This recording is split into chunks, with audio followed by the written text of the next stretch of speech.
হজের অবস্থা আরো খারাপ। রাষ্ট্র যদি আপনাকে, জালিম সরকার যদি আপনাকে অনুমতি দেয় হজে যেতে পারবেন, যদি অনুমতি না দেয় ভাই, 14 গোষ্ঠীও জিহাদ করে হজে যাওয়া আপনার জন্য সম্ভব হবে না। হবে? হবে না। জাকাতের অবস্থা আরো খারাপ। আমাদের দেশে জাকাতের নামে হয় ভনিতা। ভনিতা জানেন? ইয়ার কি হয়েছে নিয়ে? আচ্ছা, জাকাতের টাকা যিনি পাবেন, যে গরিবটাকে দেওয়া হয়, ওকে বড় লোকের টাকা দেন না গরিবের হক সেটা তিনি নেবেন? গরিবের হক নেন না? গরিবের হক জাকাতের টাকা যিনি দিবেন ওনার জন্য ফরজ দেওয়াই লাগবে, কিন্তু গরিব যিনি নিবেন উনি ওনার জন্য ওটা ওনার হক, উনি ওটা নিতেই পারবেন, ওটা ওনার প্রাপ্য। কিন্তু আমাদের দেশে জাকাত দেওয়া হয় কিরকম? শাড়ি কিনে দেওয়া হয় 150 টাকা শাড়ি। জাকাতের শাড়ি দোকানে গেলে স্পেশাল শাড়ি পাওয়া যায়, পাওয়া যায় না? স্পেশাল শাড়ি পাওয়া যায়। এই শাড়ি মশারির মতো দেয়, এই কেউ করে না, ওনার কাছে দিয়ে উনি কি করবে? এতগুলো শাড়ি দিয়ে 10 খান 12 খান শাড়ি হয়েছে, বিক্রি করতে যায় বেচারা অসহায়। বিক্রি করতে যায় ওই 150 টাকা শাড়ি আরো 50 টাকা কমে 100 টাকা বিক্রি করে। মশারি দিয়ে ঠকালো একবার, ও বিক্রি করার সময় আর একবার ঠকালো। ঠিক না? আচ্ছা, আমি এই জিনিসটা খুঁজে পাই না। জাকাত যিনি নিবেন, দিবেন, এই মালটা তো উনার না, যিনি নিবেন তার। এখন তার এই টাকা দিয়ে তিনি শাড়ি কিনবেন না, লুঙ্গি কিনবেন না, গরু কিনবেন না, স্বর্ণ কিনবেন না, জমি কিনবেন, এই দায়িত্ব তো তার ছিল। আমাকে এই দায়িত্ব কে দিল? যদি ইসলাম কায়েম থাকতো, দিন আজকে কায়েম থাকতো, তাহলে খুঁজে খুঁজে বের করা হতো কারা কারা জাকাত, কাদের পরে জাকাত খরচ হয়েছে। এই জাকাত নিয়ে যাদেরকে জাকাত দেওয়া হতো, আগামী বছর তারা এমন সম্পদের মালিক হতেন, তারাই আগামীবার জাকাত দেওয়ার জন্য তারা প্রস্তুতি নিতেন। ঠিক কিনা? কিন্তু ইসলাম কায়েম না থাকার কারণে এটা আমাদের জন্য অস্থির হয়ে গেছে। প্রিয় বন্ধুগণ, আমি এদিকার কথা বৃদ্ধি করব না। আমি যে কথা বোঝাতে চাচ্ছিলাম, এই জমিনে ইসলাম কায়েম করতে হবে, দিন কায়েম করতে হবে। আল্লাহ রাব্বুল আলামিন বলেছেন, দিন যদি তোমরা কায়েম না করো, ইসলাম পরিপূর্ণ পালন করতে পারবে না। এজন্যই আল্লাহ একই শব্দ দিয়েছেন আন আকিমুদ্দিন, তোমাদের জন্য দিন কায়েম করা ফরজ করে দিয়েছি। আমার জমিন আমার ইসলামকে কায়েম করা ফরজ করে দিয়েছি। আর সেই একই শব্দ দিয়ে আল্লাহ রাব্বুল আলামিন বলেছেন আন আকিমুস সালাহ। কি বলছেন? আন আকিম, ফরজ করে দিয়েছি তোমাদের জন্য দিন, দিন কায়েম করা। সেই আল্লাহ বলেছেন আন আকিমুস সালাহ। একই শব্দ দিয়ে নামাজকে ফরজ করেছেন। কিন্তু বাংলার মুসলমানেরা নামাজকে যত গুরুত্ব দিই, আল্লাহর জমিনে আল্লাহর দিন কায়েম করা কি অত গুরুত্ব দিই? বরং দিই তো নেই না। যারা করতে চায় তাদের নাম দিই রাজাকার, মৌলবাদ। ঠিক কিনা? তাদেরকে ধরে ধরে জেলখানার মধ্যে ঢুকানো হয়। ঢুকানো কেন হয়? আল্লাহ রাব্বুল আলামিন পরের এই আয়াতের শেষাংশে বলেছেন, কাবুরা আলাল মুশরিকিনা মা তাদউহুম ইলাইহি, তোমাদের জন্য যে দিন কায়েম করা ফরজ করে দিয়েছি, ও আমার বান্দারা তোমরা শুনে রাখো, কাফেরদের কাছে কিন্তু এটা ভালো লাগবে না, মুশরিকদের কাছে কিন্তু এটা জ্বালা যন্ত্রণার বিষয় হবে। ঠিক কিনা? মানে দিনের কথা যে আমরা এটা বলি আর ওরা যে জ্বলে, এটা আল্লাহ অনেক আগেই প্রশ্নে ফাঁস করে দিয়েছেন। কেন চলে? দিন কায়েম যদি হয় তখন আর মদ খাওয়া যাবে না। ঠিক কিনা? দিন কায়েম হলে সুদ খাওয়া যাবে না, ঘুষের টাকা নিয়ে আর একজনকে চাকরি দেওয়া যাবে না, একজনের টাকা নিয়ে আর একজনকে সালিশ বিচার করে বাস দেওয়া যাবে না। ঠিক কিনা? এই জন্য তারাই কাবুর আলাল মুশরিকিন, তারা মুশরিক, তাদের গায়ে জ্বালা যন্ত্রণা উঠে যায়, আর তারা বলে রাজাকারদের জ্বালায় দেশটা শেষ হয়ে গেল। ঠিক কিনা? হুজুররা কি এই দেশ কোনোদিন ক্ষমতায় গিয়েছে? কোনোদিন গেছে? ক্ষমতায় তো তোমরাই ছিলে, তা দেশ তো ভাঙ্গাই চুরাই তোমরাই খেয়েছো, আমাদের দোষ দাও কেন? আল্লাহ বলছেন তোমাদের দোষ এই জন্যই তাই যে কাবুর আলাল মুশরিকিনা মা তাদউহুম ইলাইহি, তোমরা যদি ওই সিটে বসো তা ওদের তো টু লাইনে খাওয়া তো সব বন্ধ হয়ে যাবে, এই জন্য গায়ে জ্বালা যন্ত্রণা ধরেছে। ঠিক কিনা? তাহলে যারা ইকামতের দিনের বিপক্ষে কথা বলবে, আল্লাহ রাব্বুল আলামিন বলেছেন কাবুর আলাল মুশরিকুনা হচ্ছে জমিনের মুশরিক। যদি নামাজও পড়ে, রোজাও রাখে, হজ উঠায়, যাকাতও করে, ওরা হচ্ছে জমিনের মুশরিক। সম্মানিত ভাইয়েরা আমার, আর এই দিন কায়েম করার জন্য আল্লাহ রাব্বুল আলামিন আমাদেরকে জমিনের খলিফা হিসেবে আমাদেরকে সৃষ্টি করেছেন। কি হিসেবে? খলিফা হিসেবে। আমরা কিসের খলিফা? আমরা খলিফা হচ্ছে আল্লাহর জমিনে আল্লাহর দিন কায়েম করার খলিফা। খলিফা শব্দের অর্থ প্রতিনিধি। ঠিক না? খলিফা শব্দের অর্থ প্রতিনিধি। খলিফা শব্দের অর্থ হচ্ছে কিষেন, বাংলায় যদি বলি কিষেন কাকে বলে? আমার কাজ যিনি করে দেন তাকে একটা কিষেন বলে। খলিফা তো সে গাল্লা তাকে বলে, আল্লাহর কাজ করার জন্য তাকে দায়িত্ব দেওয়া হয়েছে, সে কিসের জোর, বা আল্লাহর ভাষায় যদি বলি সে কি খলিফা। প্রিয় বন্ধুগণ আমার, এখন এই খলিফার দায়িত্ব যদি আমরা পালন না করি, এই খলিফার দায়িত্ব ছাড়া বাদ দিয়ে আমরা যদি জমিনকে বা জালিমের কাছে ছেড়ে দিই, আর মসজিদের মধ্যে যদি বসে বসে জিকির আজকার তাসবিহ করে যদি আল্লাহকে সন্তুষ্টি করতে চাই, আল্লাহ রাব্বুল আলামিন বলেছেন কশিন কালো সম্ভব নয়। আহাসিবান নাস আন ইউতরাকু আন ইয়াকুলু আমান্না ওয়া হুম লা ইফতানুন। ইসলাম ইসলাম ঈমান এনেছি, আহাসিবান নাস আহাসিবান নাস ঈমান এনেছি, এতটুকু কথা বললেই তোমার জন্য, এতটুকু কথা বললেই তোমার জন্য জান্নাত ওয়াজিব হবে না।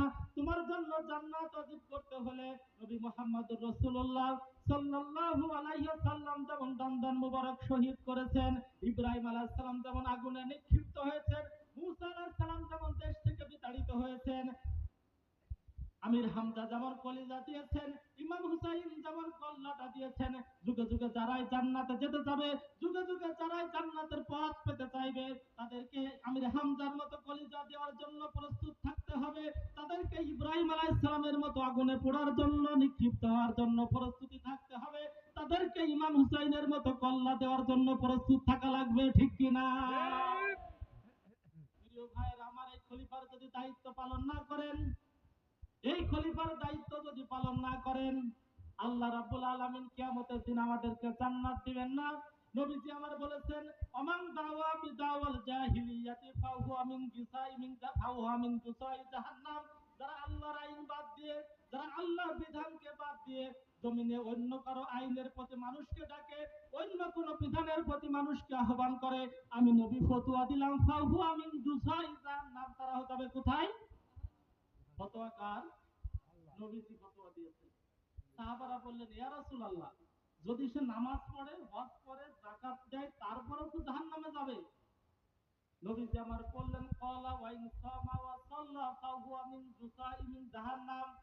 যদি সে নামাজ পড়ে, রোজা রাখে, যাকাত দেয়, হজ করে, নিজেকে মুসলমান হিসেবে দাবি করে, আমি নবী ফতোয়া দিলাম, মানুষ যদি আল্লাহর আইন বাদ দিয়ে অন্য কোন আইন তৈরি করে, অন্য কোন বিধানের প্রতি মানুষটাকে, আমি নবী ফতোয়া দিলাম, তারা নামাজ রোজা পড়ার পরেও তারা জাহান্নামে যাবে, ঠিক কিনা? প্রিয় বন্ধুগণ আমার, রাসূলের আদর্শের কর্মী ছাড়া জান্নাতে যাওয়ার কোনো রাস্তা নাই, কোনো রাস্তা নাই। মৃত্যুর পরে কি আমাদের রাসূলের সুপারিশ করা লাগবে না? রাসূলের সুপারিশ লাগবে না কার কার? সবার লাগবে, সবাই লাগবে। তাহলে একটা তাকবীর হয়ে যাক, লিল্লাহি তাকবীর, লিল্লাহি তাকবীর। প্রিয় বন্ধুগণ আমার, যদি রাসূলের সুপারিশ লাগে, ওয়াজ বেশি করা লাগবে না, সামান্য একটু ওয়াজ যদি ব্রেনের মধ্যে ঢুকে যায়, একজন মানুষের পরিবর্তন হওয়ার জন্য যথেষ্ট হয়ে যায়। যদি রসুলের সুপারিশ লাগে, রসুলের আদর্শের কর্মী ছাড়া সুপারিশ পাওয়ার কোনো সুযোগ নাই। দুনিয়ার জমিনে এক দলের মিছিল করে যে আর এক দলের অফিসে যে কি চা খাওয়া যায়? ভাই, ওই বাজার থেকে, কি বাজার জন্য, দিগলিয়া বাজার থেকে মিছিল দিয়ে এসেছে, এক স্লোগান দিয়ে মিল্লাত রাসূলুল্লাহ, আল্লাহর নাম নিয়ে কার দলে উঠলাম? বাহ, কি মজা না, কি সুন্দর কায়দা কায়দা। সারা জীবন দুনিয়ায় স্লোগান দিলে আর এক দলের পক্ষে, আর ফতোয়া দিয়েছ মসজিদি রাজনীতির কথা চলবে না, ফতোয়া আছে না? রসুল নবীজি আমার রাজনীতি কোথায় করতেন? বিচার ফাইসালা কোথায় হতো? যুদ্ধ বিগ্রহের সিদ্ধান্ত কোথায় হতো? রসুল যদি সব মসজিদি করেন, রাজনীতি যদি মসজিদি করেন, এখন নতুন ফতোয়া কেন এসেছে যে মসজিদি রাজনীতি চলবে না? অথচ আল্লাহ রসুলের সকল কার্যক্রম সব মসজিদই হতো, মসজিদে ঢুকেই বলি যে রাজনীতির কথা চলবে না, বিচার ফাইসালা তো চলেই না। চলে কেন চলে না? যে ওখানে একজনের টাকা খেয়ে আরেকজনকে বাস দেওয়া যাবে না, মিথ্যা কথা বলা যাবে না, এই জন্য মসজিদে রাজনীতির কথা চলে না, মিথ্যা কথা বলা যায় না বলে শারীরিক বিচার করা যাবে না। প্রিয় ভাইরা আমার, আমি প্রশ্ন রাখতে চাই, মসজিদ যদি আল্লাহর ঘর হয়, ওখানে যদি রাজনীতি না চলে, দুনিয়াবি কোনো কথা না চলে, মিথ্যা কথা বলা না যায়, তাহলে মসজিদের বাইরের যে জগৎ, ওটাও তো আল্লাহর জগৎ, ঠিক কিনা? তাহলে মসজিদের মধ্যে যদি মিথ্যা কথা বলা হারাম হয়, মসজিদের বাইরে কে জায়েজ করেছে? শয়তান। কেন বুঝে আসে?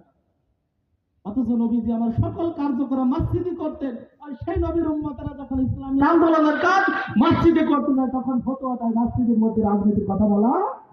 সত্যি মসজিদে রাজনীতির কথা বলা যায় না। কোন রাজনীতি? যে রাজনীতি রাসূল করেন নাই, ও রাজনীতি মসজিদে করা যায় না। আর যে রাজনীতি রাসূল করেছেন, ও রাজনীতি মুসলমানের জন্য কিয়ামত পর্যন্ত মসজিদের মধ্যে করা যায়। কথা বলেন না কেন? আর যে রাজনীতি মসজিদে করা যায় না, ও মসজিদের বাইরেও থাকার রাজনীতি করা যায় না। কথা বলে না। প্রিয় ভাইয়েরা আমার, যে মানুষটা আল্লাহর নবীর, আল্লাহর দ্বীনের আদর্শ, ইকামতে দ্বীনের কাজ করতে বাধা দিয়েছে, ওই মানুষটা যখন মৃত্যুবরণ করে, আমরা একেবারে আল্লাহর রাসূলের কাছে তুলে দিয়ে আসি, রাসূল থাকলো বিসমিল্লাহি ওয়ালা মিল্লাত রাসূলুল্লাহ। শয়তান দুনিয়ার জমিনে তুই ফতোয়া দিয়েছিস যে আমি কোনো দল করি না, এরকম আল্লাহর ওলি আছে না? কোন দল টল আমরা কিছু করি না, দুনিয়া বেড়ে সব ঝামেলার মধ্যে আমরা নাই। তো বন্ধু, কোন দল কারণ তার মৃত্যুর পরে রসুলের দলে উঠতেছ কি জন্য? মৃত্যুর পরে যদি রসুলের দলে উঠতে হয়, দুনিয়ায় রসুলের দল করা লাগবে। আল্লাহ রসুল, আল্লাহ রাব্বুল আলামিন নিজে ফতোয়া দিয়েছেন, ওয়াল তাকুম মিনকুম উম্মাতুন ইয়াদউনা ইলাল খায়র। দল তোমার করাই লাগবে, দল করা প্রত্যেকটা মুসলমানের ফরজ, কিন্তু শর্ত আছে। সে দল প্রত্যেকটা মুসলমানের দল করা ফরজ। আপনি আমলিগ করেন, বিএনপি করেন, চরমনাই করেন, জামাত করেন, তাবলীগ করেন, যা করেন, এ নিয়ে আমার কোনো ফতোয়া নেই। দল আপনি করেছেন, আপনার ফরজ আদায় হয়েছে, কিন্তু যে ফরজ আদায়ের দ্বিতীয় শর্ত হচ্ছে সেই দলের মধ্যে রাসূলের আদর্শ থাকা লাগবে।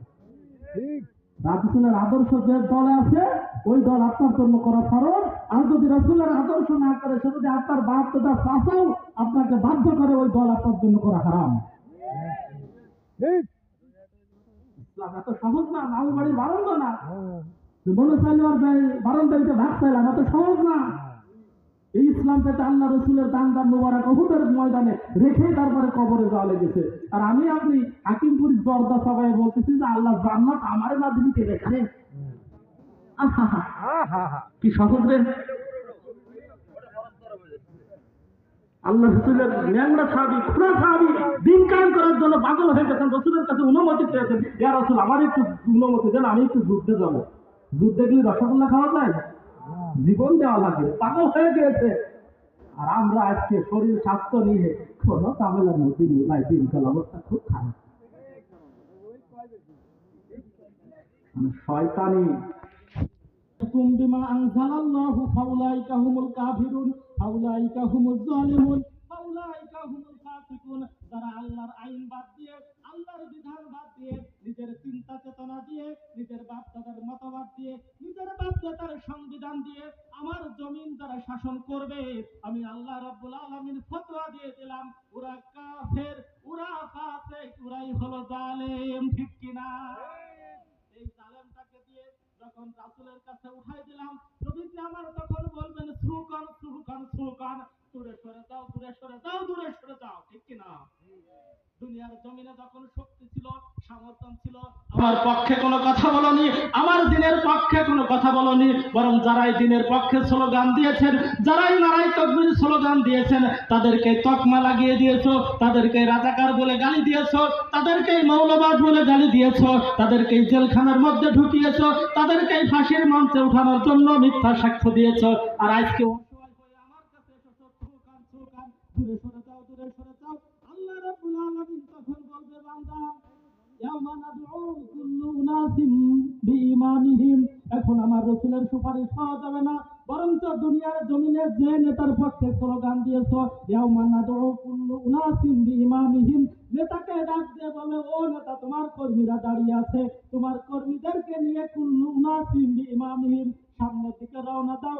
একদম কাওমাহু ইয়াওমাল কিয়ামাতি ফাআওরাদাহুমুন নার, নেতা তখন তার কর্মীদেরকে নিয়ে, সবাইকে নিয়ে জাহান্নামের দিকে রওনা দিবেন। নাউজুবিল্লাহ। দুনিয়া যে নেতার আদর্শের সৈনিক হবে?